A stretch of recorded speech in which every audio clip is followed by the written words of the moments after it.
우리는 누구나 좋았던 옛 시절을 그리워하고는 합니다. 과거에 화려했던 영광이나 아무 걱정 없던 평안한 자리에 머물고 싶은 마음은요, 인간의 아주 자연스러운 본능이죠. 하지만 한때 좋았던 그 과거로 시계를 되돌리는 것이 성경이 말하는 회복일까요? 우리가 한때 좋았던 그때, 우리가 한때 누렸던 그 영광과 복으로 돌아가는 것, 그것이 성경이 말하는 회복이고 그것이 성경이 말하는 은혜일까요? 그렇지 않습니다. 성경은요, 그와 같은 모습이 영적인 퇴보에 가깝다라고 일침을 놓습니다.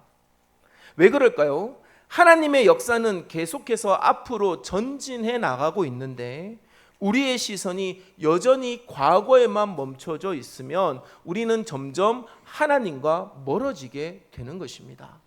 사랑하는 우리 대화교회 교회 여러분, 조금 어려운 얘기지만 하나님의 시간은 계속해서 흘러가고 있는 줄 믿으시기를 간절히 바랍니다. 하나님의 그 계획은 끊임없이 실행되고 있고 실현되고 있습니다.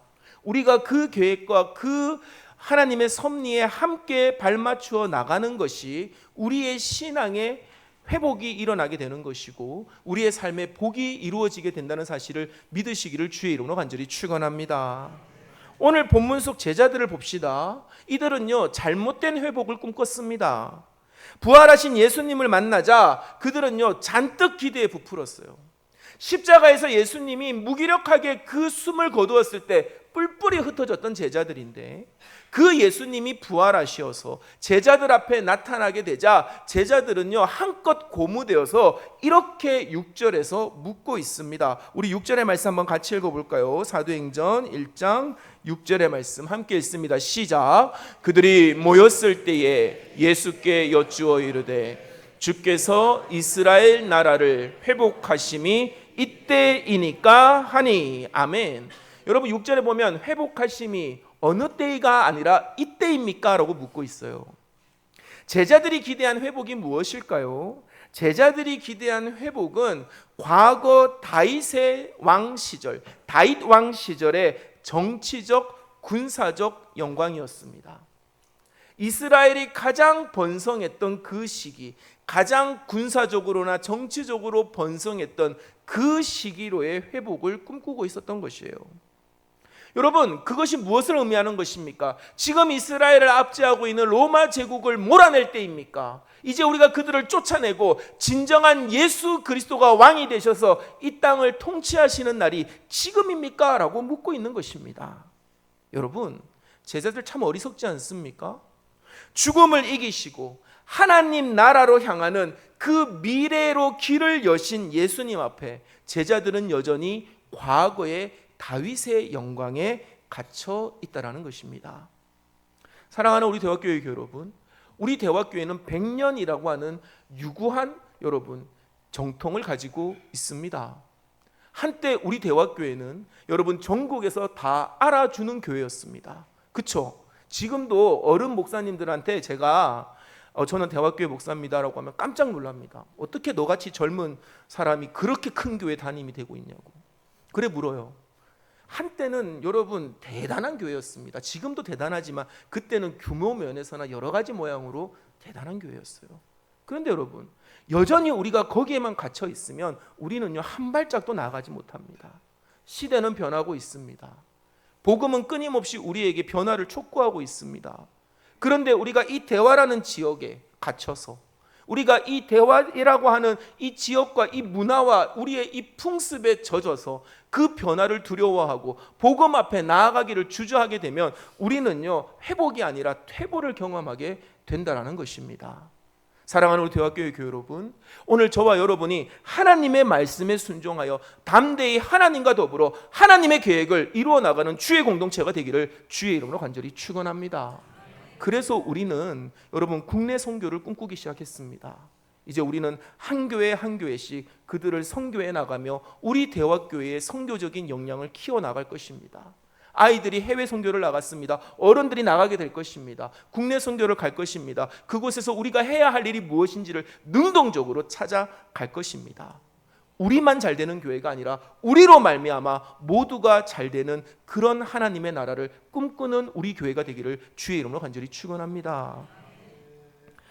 이와 같은 제자들에게 예수님은 뭐라고 말씀하셨나요? 예수님은요, 다윗의 영광에만 갇혀 있어서 이미 하나님의 나라로 가는 그 길을 열어주신, 그 미래를 열어주신 그 예수님 앞에 지금이 이때입니까? 라고 묻는 이 어리석은 제자들에게 예수님은 뭐라고 말씀하십니까? 너희는 감람원이라고 하는 산을 떠나서 예루살렘으로 가라라고 명령하고 계십니다. 너희는 감람산을 떠나서 이제 예루살렘으로 들어가라 라고 명령하고 계세요. 여러분, 감람산은 어떤 곳입니까? 감람선, 올리브산이잖아요. 이 감람산은 예수님이 자주 기도하신 장소입니다. 예수님이 자주 가신 곳이니까 제자들 역시 같이 많이 따라갔던 곳입니다. 그들에게는 너무나 역시 익숙하고 평안한 위로의 장소였습니다. 신학자들마다 해석이 좀 다르지만 이 변화산이라고 할 때 그 변화산이 감람산일 수도 있다라고 말하는 분들도 있습니다. 그만큼 제자들에게는 내려가기 싫은 곳이에요. 이곳이 좋사오니 라고 말할 수 있는 평안하고 익숙하고 위로의 장소였습니다. 하지만 주님은 제자들이 그 안락한 산에서 머물기를 원치 않으십니다. 주님은 제자들의 시선을 사명의 자리인 예루살렘으로 돌려놓고 계십니다. 여러분, 예루살렘은 어떤 곳이죠? 예루살렘은요, 성공과 실패가 교차하던 곳입니다. 여러분, 예수님이 예루살렘에 입성했을 때 백성들이 그 종려나무 가지를 들고 와서 호산나 다윗의 왕 자손이여라고 환영했습니다. 하지만 우리 예수님은 그곳에서 십자가를 경험하셨죠. 십자가를 지고 가실 때는 사람들이 침을 뱉고 모욕했습니다. 예루살렘은 성공과 실패가 교차하는 곳이에요. 예루살렘은 또 어떤 곳입니까? 주님을 못 박았던 원수들의 조롱과 여전히 그 위협이 시퍼렇게 살아있는 고난과 시련이 가득한 삶의 한복판입니다. 여러분, 제가 이 설교를 쓰다가 여러분들의 삶을 다 모르지만 특별히 이 대화에 오래 사셨던 분들을 생각하면서 대화가 이 예루살렘과 같은 곳은 아니었을까? 한때는 성공을 경험했던 곳이고 또 한때는 실패를 경험했던 곳이고, 한때는 영광을 받고 칭찬과 존귀를 누렸던 것이고 한때는 누구보다 더 비참하게 추락과 나락을 경험하는 그 고난과 시련의 이 현장이 바로 이 대화가 예루살렘과 같은 삶의 모습이라는 것입니다. 베드로는, 여러분, 특별히 베드로는 어떤 곳입니까? 이 예루살렘이 주님을 부인하고 도망쳤던 뼈아픈 실패의 자리였습니다. 그래서 저희는 오늘 교회력의 병행 복문인 베드로전서를 많이 인용할 겁니다. 베드로는요, 여기서 좀 큰 충격을 받은 것 같아요.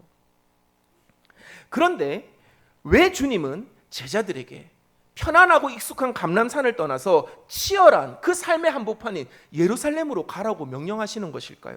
왜 그럴까요? 바로 그곳에 우리를 회복시키는 하나님의 은혜가 있기 때문인 것입니다.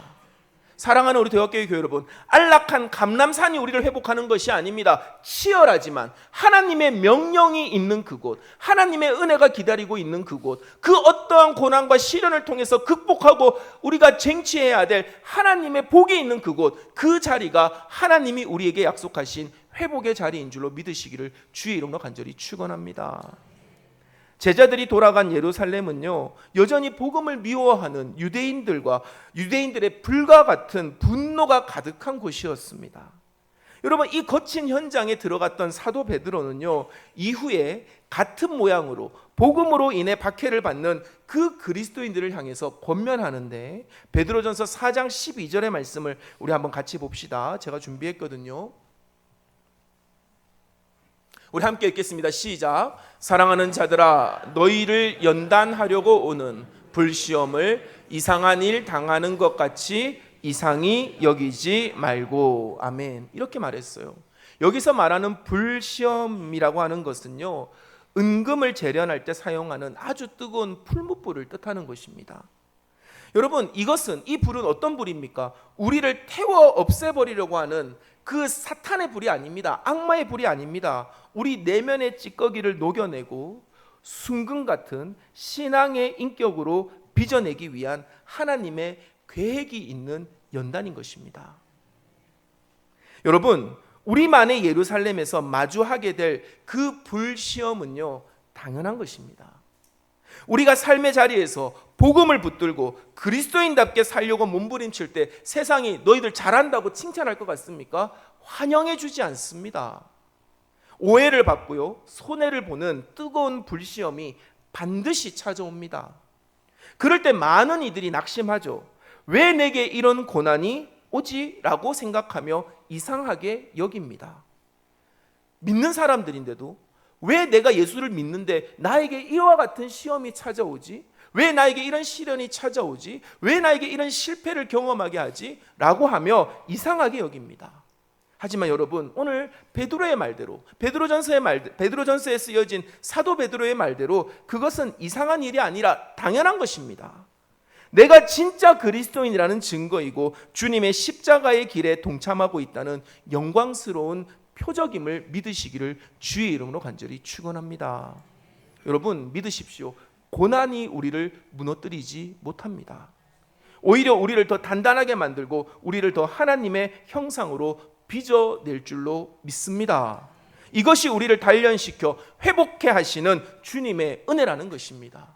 그러니 여러분, 이곳에서 실패를 경험했다고 해서 떠나지 마십시오. 도망치지 마십시오. 이곳에서 우리는 하나님의 말씀을 붙들고 다시 한번 이곳에서 연단되고 재련되고 거듭나서 하나님의 복된 자녀로 다시금 태어나 하나님이 주시는 은혜와 복락을 이곳에서 증거하고 회복의 그 증거가 되어야 될 줄로 믿으시기를 주의 이름으로 간절히 축원합니다.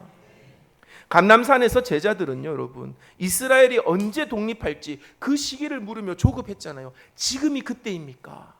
부활하신 예수님이 오셨으니 이제 우리는 거칠 것이 없습니다. 죽음마저 두렵지 않습니다. 지금이야말로 로마의 압제로부터 우리가 독립할 수 있는 때입니다 라고 얘기했어요. 고난의 현실을 빨리 끝내고 보상받고 싶어하는 인간의 본능이죠.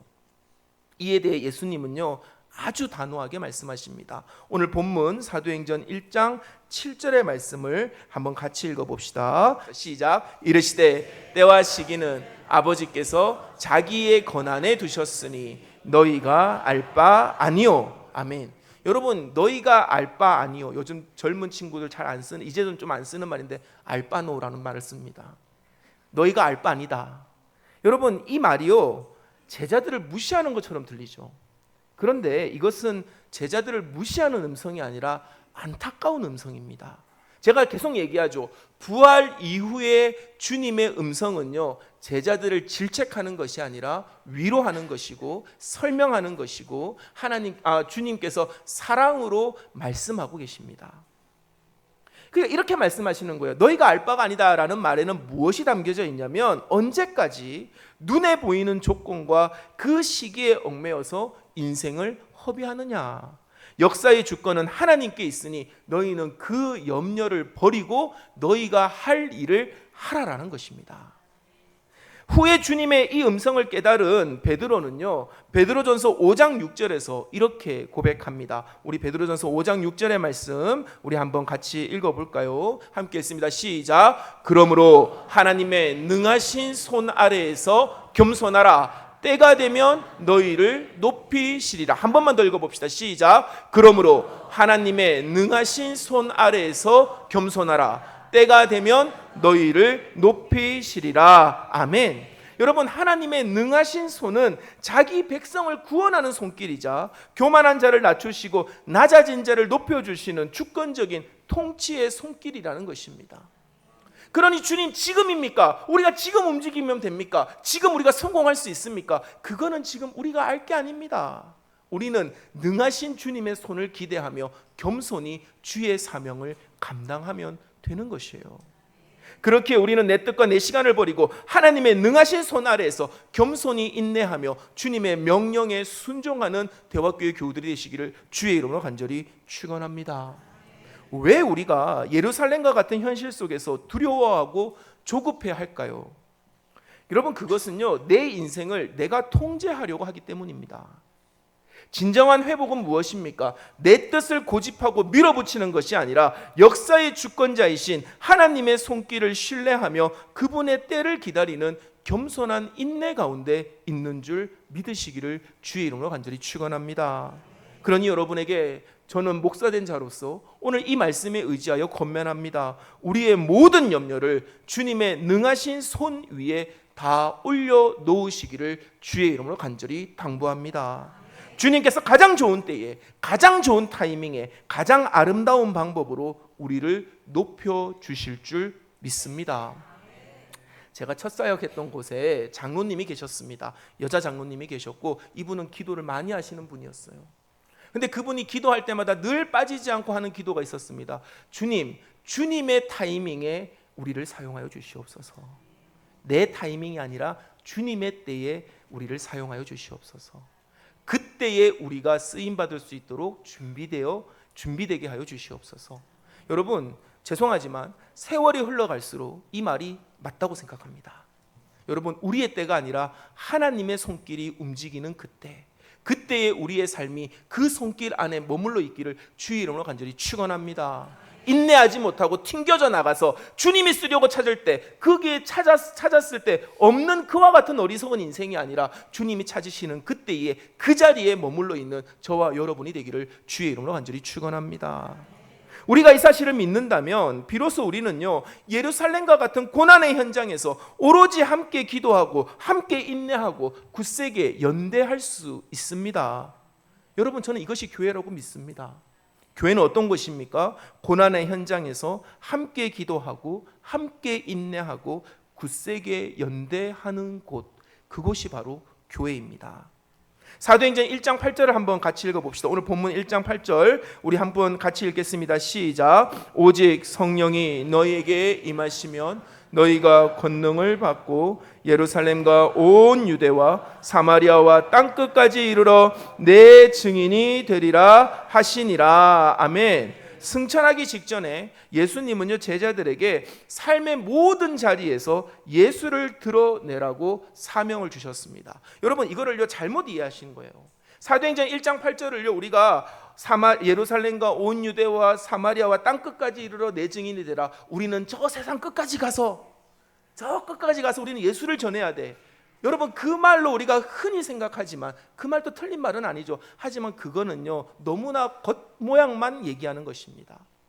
예수님이 이 말씀을 한 건 무엇이겠습니까? 너희가 마주하는 모든 사람에게 나를 증거하라는 것이에요. 이해되십니까? 유대인들만 증거하라는 것이 아닙니다. 여러분, 사마리아인들에게도 나를 증거하라는 것이에요. 너희의 삶 속에서 만나는 모든 이방인들, 너희가 천대히 여겼던 자들, 너희가 무관심했던 자들, 그들에게 찾아가서 너는 예수의 증인이 되어야 한다. 여러분, 이것이 가장 기본적인 예수님의 선교적 명령인 것입니다. 어디 가서 플랜카드 들고 사진 한번 찍고 또 다른 가서 사진 한번 찍는 것이 선교가 아닙니다. 우리는 한 사람의 영혼을 깊이 관심하고 그 영혼을 되살리기 위하여 예수 그리스도의 복음의 능력을 가지고 그들과 함께 연대하고 기도하고 함께 하는 것입니다. 우리 교회는 그런 교회가 되기를 주의 이름으로 간절히 축원합니다. 그리고 난 다음에 제자들을 봅시다. 그들은요, 그 예수님의 명령을 듣고 다 같이 모여서 다락방에 모여서 기도하기 시작합니다. 우리 14절의 말씀 한번 같이 읽어볼까요? 사도행전 1장 14절 말씀 함께 읽습니다. 시작. 여자들과 예수의 어머니 마리아와 예수의 아우들과 더불어 마음을 같이하여 오로지 기도에 힘쓰더라. 아멘. 여러분, 이 말씀 읽으면서 어떤 장면이 하나 떠오르지 않습니까? 지금 제 설교를 귀담아 잘 들으신 분들은 뭐가 하나 떠올라야 됩니다. 예수님이 부활하신 직후에 빈 무덤을 발견한 그때도 제자들은 한 곳에 모여 있었습니다. 요한복음 20장 19절은 생생하게 증언해요. 이날 곧 안식 후 첫날 저녁 때에 제자들이 유대인들을 두려워하여 모인 곳에 문들을 닫았던. 그런데 부활의 주님과 함께 시간을 보내고 그분의 명령을 듣고 이제 승천을 본 제자들은요 달라지기 시작했습니다. 그들은 두려움 때문이 아니라 주님의 명령을 위하여 이들은 마음을 모아 기도하기 위하여 한 곳에 모였다라는 것입니다. 우리는 그 사실을 오늘 14절에 오로지 힘쓰더라라고 하는 단어에서 발견합니다. 여러분, 혹시 펜이 있다면 오늘 14절에 여러분 힘쓰더라라고 하는 그곳에 동그라미를 한번 쳐보시기 바랍니다. 기도에 힘쓰더라 말고 그냥 오로지 힘쓰더라. 오로지 힘쓰더라. 여러분, 이 오로지 힘쓰더라라는 단어는요, 원래 헬라어 원문 그대로 해석하면 이런 뜻입니다. 자신을 어딘가에 단단히 결합하다, 자신을 질기게 붙들어 메워두다. 그러니까 여러분, 오늘 말씀을 그대로 해석하면 무엇입니까? 마음을 같이하여 그들은 기도에 자신들을 메워 두었다라는 것입니다. 기도하며 그들은 예수의 명령에 자신들을 단단히 붙들어 메워 두었다라는 것이에요. 제자들은 기도를 통해서 세상의 위협 속에서 흔들리는 자신들의 그 연약한 영혼을 8절에서 말씀하신 그 예수님의 지상명령, 그 선교 명령에 꽁꽁 묶어 버린 것입니다. 여러분, 기도하지 않으면 우리는 사마리아인들과 같이 우리가 배척하고 우리가 천하게 여기는 자들에게 다가가지 못합니다. 여러분, 노숙인들과 같이 냄새나고 불결한 자들에게 우리는 기꺼이 손을 내밀지 못합니다. 흉내는 낼 수 있죠. 하지만 진심을 다하지 못합니다. 기도할 때 우리는 예수의 명령에 우리 자신을 붙들어 매고 그들과 함께 연대할 수 있는 것입니다. 우리는 그들에게 예수를 증거할 수 있는 것입니다. 우리가 미워하는 자들에게 찾아가서, 우리가 싫어하고 우리가 미워하는 자들에게 찾아가서 그들에게 복음을 전할 수 있는 것이에요. 여러분, 오늘 우리의 기도는 어떻습니까? 자녀들의 세상적인 성공, 내 노후의 안락함과 같은 그와 같은 욕심을 채우기 위하여 모든 기도의 에너지를 쏟아부을 때가 훨씬 더 많습니다. 제가 설교 전에 늘 언제나 인사하면서 예수 믿는 자들이 복 받는 거 참 좋아하지만 여러분, 우리는 거기서 한 걸음 더 나아가서 누군가에게 복이 되고 덕이 되어야 된다고 말씀드렸습니다. 여러분, 한국교회 문제는 복 받는 것에만 좋아한다는 것에 있습니다. 사랑하는 우리 대화교회 여러분, 우리의 기도의 에너지가 복 받는 것에서 누군가에게 복이 되는 일에 우리의 마음을 예수의 복음에 단단히 붙들어 매기를 주의 이름으로 간절히 축원합니다. 내 소원을 하나님께 억지로 강요하여 관철시키는 기도는 이제 그만둬야만 합니다. 내 생각과 소원을 가지고 주님 앞에 나왔을지라도 결국에 기도의 자리에서 하나님의 거룩한 생각에 내 생각이 깨어지고 그분의 말씀에 설득당하여 온전히 순종하게 되는 그것이 우리를 온전히 회복시키는 참된 기도가 됨을 믿으시기를 주의 이름으로 간절히 축원합니다. 여러분, 제자들의 기도는요, 어떤 기도였습니까? 우리를 무서운 이곳에서 빨리 탈출시켜 달라고 하는 도피의 기도가 아니었습니다. 반대죠. 이 위험한 예루살렘 한복판에서 사명을 감당할 수 있도록 힘과 용기를 주시옵소서라고 하는 사명의 기도였습니다. 그들의 기도 속에서 주님의 명령에, 그들은요, 그 기도 속에서 주님의 명령에 완전히 설득당하였습니다. 그 기도는 혼자 하지 않았죠. 마음을 같이하여 서로를 묶어주는 영적인 연대의 기도였습니다. 여러분, 마귀는요, 우는 사자처럼 공동체에서 떨어져 나가 홀로 고립된 성도들을 찾아 헤맵니다. 이 영적인 전쟁을 이기는 비결이 무엇입니까? 나 혼자가 아니라 우리 형제 자매들이 동일한 고난의 싸움을 싸우고 있음을 기억하고 기도로 하나 되어 연대함으로 그 마귀가 틈타지 못하도록 우리 자신을 지키는 것임을 믿으시기를 주의 이름으로 간절히 축원합니다. 이제 말씀을 맺습니다. 주님은 우리에게 과거의 안락함에 안주하려는 게으름에서 깨어나라고 말씀하고 계십니다. 사랑하는 우리 대학교회 여러분, 제발 부탁드립니다. 여러분, 우리의 안락함, 한때의 영광에 취해 한 발짝도 나아가기를 주저하는 어리석은 자들이 되지 마시기를 주의 이름으로 간절히 당부합니다. 그러면 우리 대학교회는 미래가 없습니다. 우리 대학교회는 변화되지 않습니다. 여러분, 우리 대학교회는 끊임없이 하나님의 복음을, 예수 그리스도의 복음을 해석하며 예수 그리스도의 뜻에 순종하며 하나님의 그 계획에 끊임없이 동참해야 될 줄로 믿습니다. 예수님이 승천하실 때 하늘만 쳐다보고 있던 제자들에게 천사들이 나타나서 이렇게 말을 전합니다. 우리 11절의 말씀 한번 같이 읽어볼까요? 사도행전 1장 11절 말씀 함께 읽습니다. 시작. 이르되 갈릴리 사람들아 어찌하여 서서 하늘을 쳐다보느냐. 너희 가운데서 하늘로 올려지신 이 예수는 하늘로 가심을 본 그대로 오시리라 하였느니라. 아멘. 여러분, 주님께서 우리에게 너희는 내 증인이 되라 라고 하는 그 사명을 주셨다면 우리는 가만히 서 있는 것이 아니라 내가 발을 딛고 있는 이 치열한 삶의 현장, 우리의 예루살렘으로 들어가서 부지런히 복음을 살아내어야만 합니다. 여러분, 우리의 예루살렘이 어디입니까? 이 대화 지역입니다. 이 대화 지역에서 우리는 복음을 입으로만 전하는 자가 아니라 복음을 살아내어야만 합니다. 여러분, 복음을 살아내는 자들이 되시기를 주의 이름으로 간절히 축원합니다. 왜 사명을 다해야 됩니까? 주님께서 보신 그대로 오시기 때문입니다. 주님은 저 높은 하늘 보좌에만 가만히 계시는 분이 아닙니다. 주님 역시 이 땅의 온전한 회복을 완성하시기 위하여 지금도 우리를 향해 힘차게 달려오고 계시는 것입니다.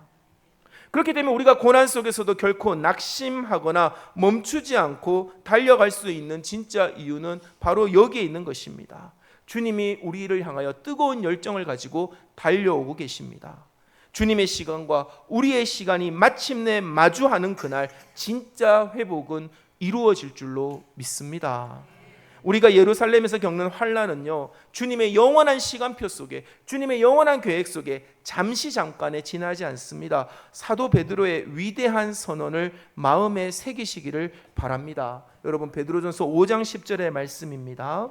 모든 은혜의 하나님 곧 그리스도 안에서 너희를 부르사 자기의 영원한 영광에 들어가게 하시니가 잠깐 고난을 당한 너희를 친히 온전하게 하시며 굳건하게 하시며 강하게 하시며 터를 견고하게 하시리라. 아멘. 여러분, 고난의 현장을 피하여 나만의 감람산으로 도망치지 맙시다. 내 이익을 구하는 기도를 멈추십시오. 하나님의 뜻에 나를 기쁘게 굴복시키는 깊은 기도의 자리로 나아가서 그 기도의 자리에 함께하는 교우들과 함께 손을 맞잡고 온전하고 선하신 하나님의 뜻을 이루어 나갑시다. 그리하여 잠깐의 고난 뒤에 우리를 온전하게 하시고 견고하게 하실 주님의 진짜 회복을 마주하는 거룩한 증인들이 되시기를 우리 주 예수 그리스도의 이름으로 간절히 축원합니다. 이제 우리 함께 침묵하며 말씀을 되새깁니다.